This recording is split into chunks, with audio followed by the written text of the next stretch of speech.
Hello, my dear students. So, today our topic is relative lowering in vapor pressure. Relative lowering in vapor pressure. When a non volatile solute is added to volatile solvent, then vapor pressure of solution decrease.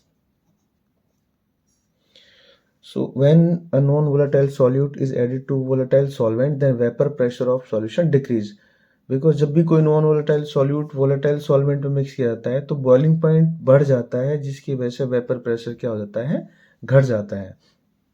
तो चलिए इसको फॉर्मूले समझते हैं. So P not minus P S upon P not is equal to X two. तो यहाँ पर ये हमारे पास इसका फॉर्मूला हो जाएगा.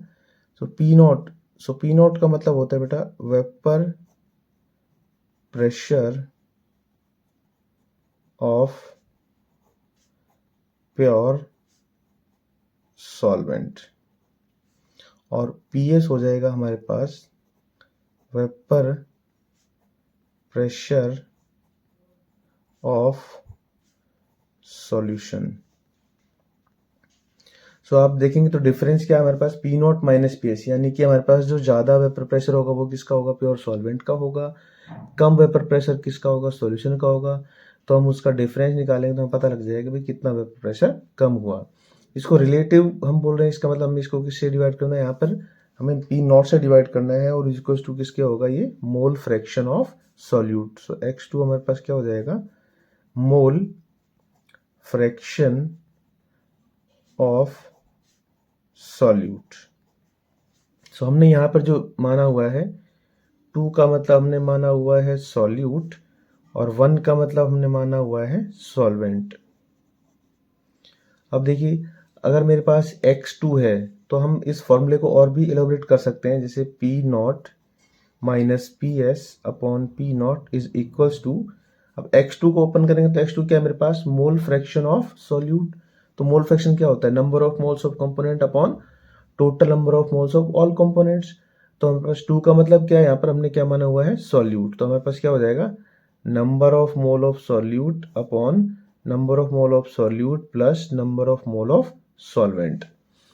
सो आप देखिएगा N2 upon N2 plus N1. तो यहाँ पर हमारे पास जो N2 है, N2 यानी कि सॉल्यूट के number of mole is always lesser than number of moles of solvent. So यहाँ पर जो N2 है उसके नंबर ऑफ मोल काफ़ी कम है number of moles of solvent से. तो हम यहाँ से नीचे से जो N2 है इसको क्या कर सकते हैं, नेगलेक्ट कर सकते हैं. तो यहाँ पर हमारे पास नेगलेक्ट करने के बाद आ जाएगा P not minus P S upon P not is equals to N2 upon N1. So N2 upon N1. अब हमें पता है कि N2 का मतलब क्या होता है, number of moles of solute. तो ये हो जाएगा मेरे पास given mass of solute upon molar mass of solute. देखो W2 का मतलब क्या हो जाएगा मेरे पास, given mass of solute upon molar mass of solute. क्योंकि नंबर ऑफ मोल क्या होता है, given mass of solute upon molar mass of solute. इसी तरीके से यहाँ पर सॉल्वेंट के लिए अगर आप मेजर करेंगे तो N1 क्या हो जाएगा, W1 अपॉन M1. सो W1 क्या हो जाएगा मेरे पास, given mass of solvent upon molar mass of solvent. तो यहाँ पर हमने N2 और N1 की वैल्यूज़ को फाइंड कर लिया है. तो इन वैल्यूज़ को हम यहाँ पर पुट कर देंगे. तो आ जाएगा हमारे पास P not minus P S upon P not is equals to N2 जगह पे आ जाएगा W2 अपॉन M2 और N1 की जगह पे आ जाएगा हमारे पास W1 अपॉन M1। तो इसको हम ऊपर ले जाएंगे तो आ जाएगा हमारे पास P not minus P S upon P not is equals to W2 upon M2 और ऊपर आ जाएगा हमारे पास M1 और नीचे आ जाएगा हमारे पास W1।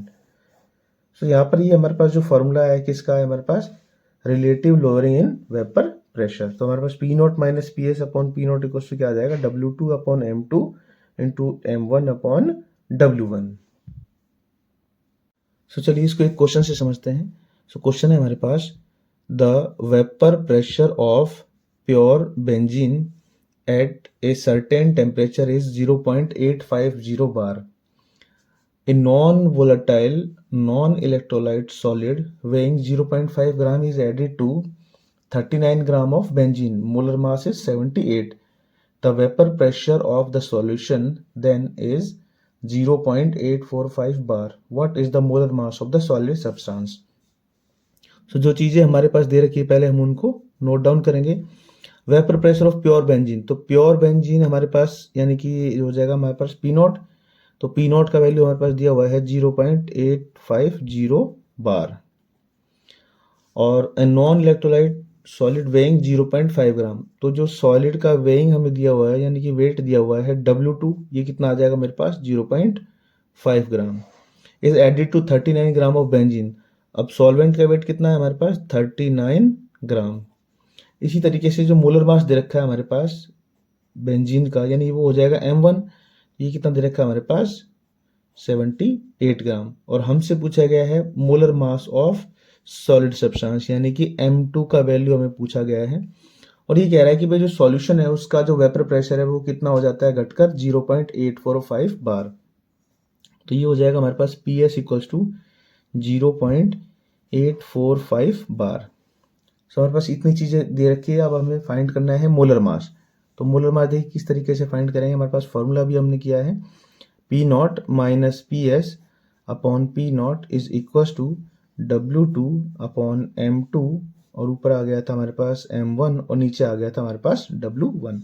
तो चलिए इन वैल्यूज को हम पुट करते हैं। हमारे पास आ जाएगा 0.850 minus 0.845 upon 0.850 is equals to W2 हमारे पास कितना है 0.5 अपॉन M2 मेरे पास फाइंड करना है हमें और ऊपर आ जाएगा हमारे पास M1 यानी कि 78 ग्राम और नीचे आ जाएगा हमारे पास W1 यानी कि 39 ग्राम। तो इसको सिंप्लीफाई करेंगे तो आ जाएगा देखो 39 दूनी हो गया 78 हमारे पास और अब देखिएगा यहाँ पर इसको हम माइनस करेंगे तो कितना आ जाएगा 0.005 अपॉन 0.850 इज इक्वल्स टू ये आ जाएगा हमारे पास 0.5 मतलब ये हो जाएगा मेरे पास 5/10 नीचे रह गया हमारे पास M2 और ऊपर आ जाएगा ये 2। तो इसको कैंसिल करेंगे देखो 5